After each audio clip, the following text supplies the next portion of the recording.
Jusqu'au bout, on aura testé la façon dont on travaille dans cette agora. Ça passe vite. 3 jours ici dans cet espace azimut. Alors il y aura encore des choses qui vont se passer sous les arches, mais pour ce qui concerne l'agora, c'est terminé. Mais c'est pas terminé, on va y revenir pour toutes les installations de cet espace azimut, puisque dans quelques moments, on vous le dit depuis le début, tous les matériaux qui sont déjà des matériaux de réemploi vont être réemployés et une convention va être signée entre Laura HLM et un des fondateurs des Grandes Voisines avec Notre-Dame des Sans-Abri. On y revient dans quelques instants.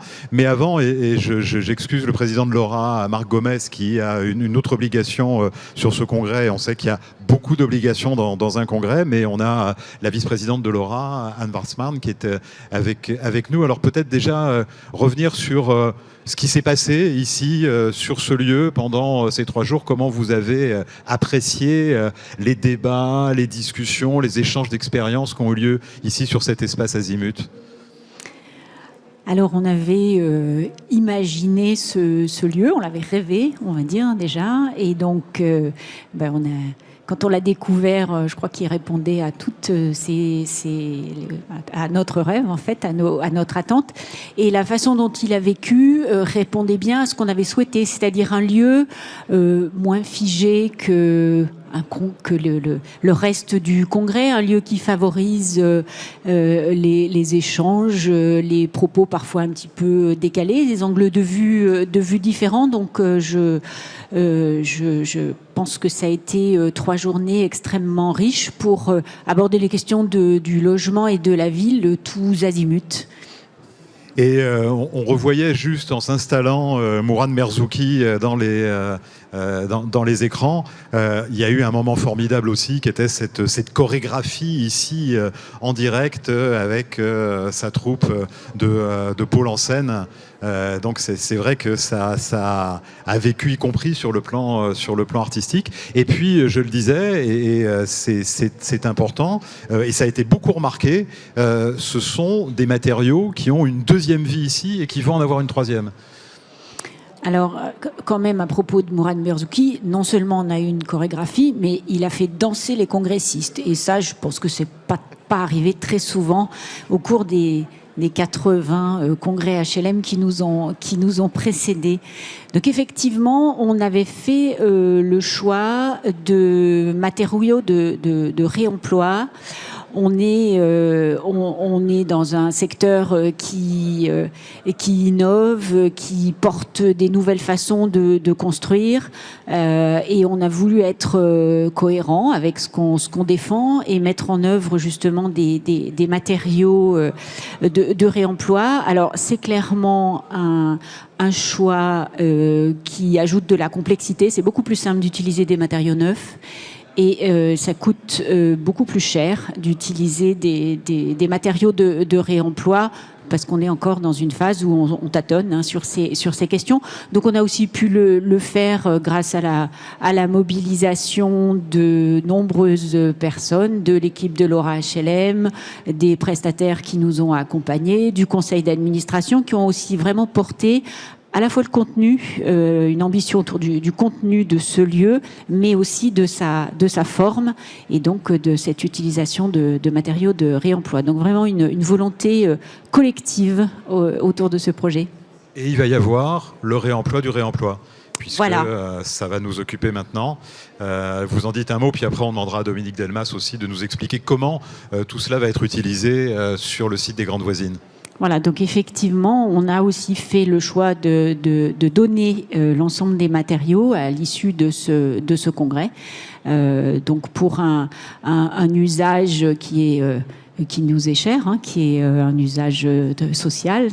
Monsieur va pouvoir nous donner les détails. Donc ça aussi, voilà, c'était un choix du conseil d'administration de l'association régionale de proposer, enfin que ces matériaux aient encore une nouvelle vie à la suite de ce congrès.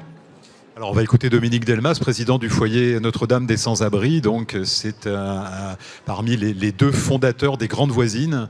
Et c'est sur ce site des Grandes Voisines maintenant que ces matériaux vont vivre à nouveau.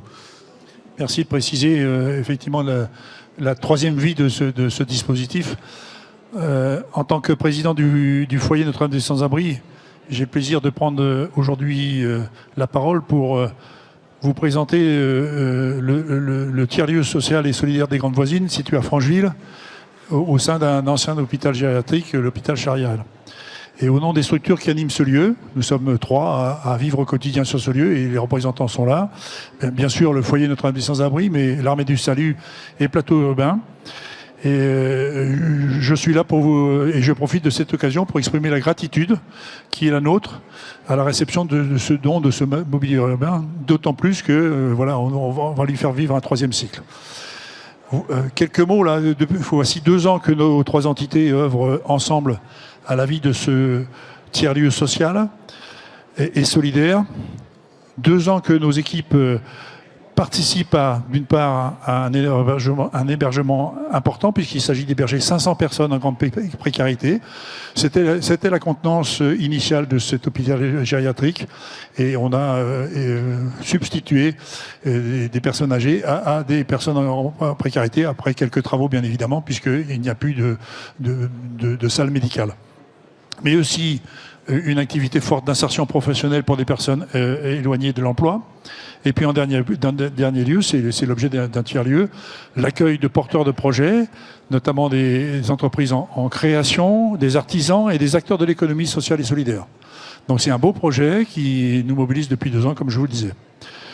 Et dans un futur, nous espérons proche, quelques difficultés administratives font que ça traîne un peu, mais je pense qu'on va arriver à régler tout ça. Notre volonté, mais vraiment pugnace, c'est de mettre en place des activités culturelles, sportives et d'éducation populaire. Et puis deuxièmement, proposer des services adaptés aux besoins du territoire, parce qu'on est dans l'ouest lyonnais où il y a une population qui est en attente aussi de développement. Il est certain que le projet Azimut va favoriser cette synergie de rencontres et d'activités propres à ce tiers-lieu. La genèse d'Azimut est un appel à projet réalisé par Aura HLM, et on vous en remercie, pour créer au sein du 82e congrès d'HLM un tiers-lieu éphémère. Et d'ici quelques heures, nos équipes vont venir pour tout démonter et tout transporter aux Grandes Voisines. Ce projet est porté par l'agence à suivre, qui a mobilisé le collectif d'architectes Labo pour l'imaginer et le construire. Le projet s'est concrétisé lors de la réalisation d'un chantier par nos équipes d'insertion au gratte-ciel à Villeurbanne, sur l'idée de Patrick Bois, qui est ici, qui est notre responsable de chantier d'insertion des Grandes Voisines. 2 équipes en insertion professionnelle ont œuvré à la construction du mobilier à partir de matériaux de recyclage, accompagnés par leur encadrant technique, et je souhaite donner leur nom parce qu'ils ont vraiment beaucoup participé. Il s'agit de Claudius Polizek et Jean-Dominique Paillet, sans oublier Lilian Choubet et Julie Tollet du collectif d'architectes Labo.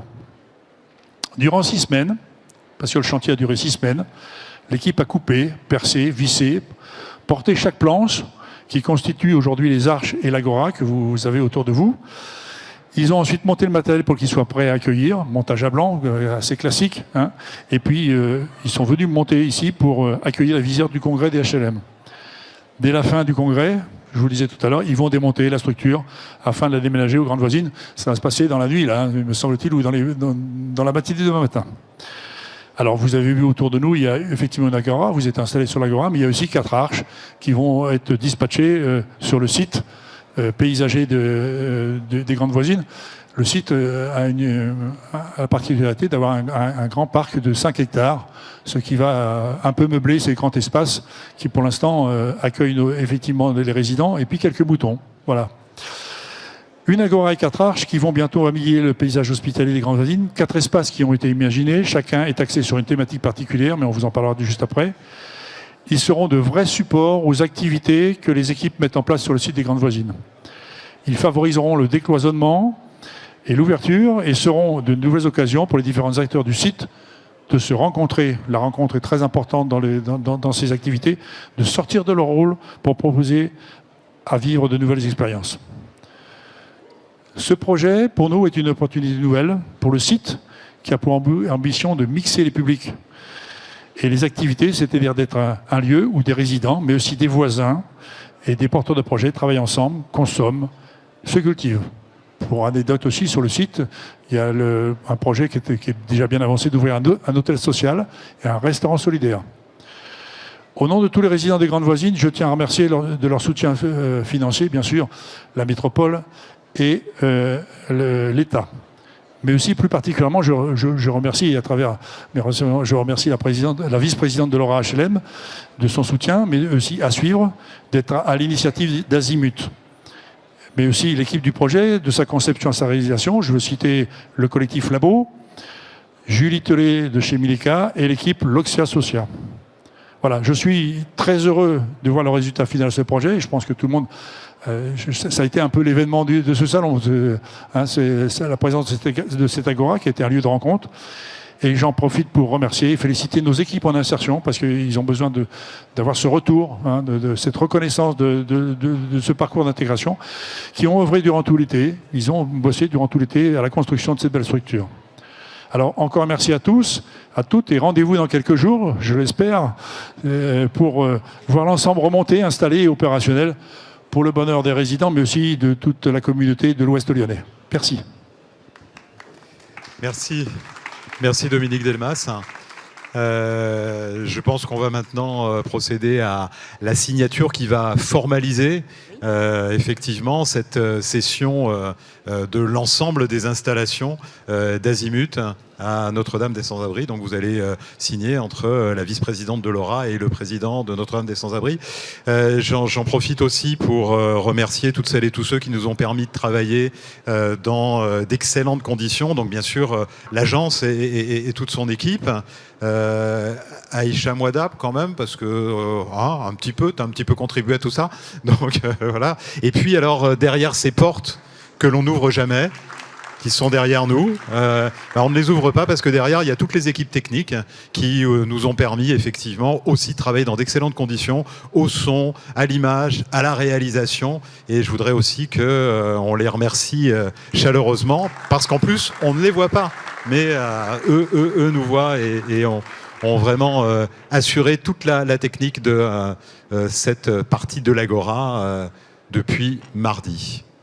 Donc voilà, la signature formelle qui concrétise cette cession des équipements d'Azimut et leur 3e vrille.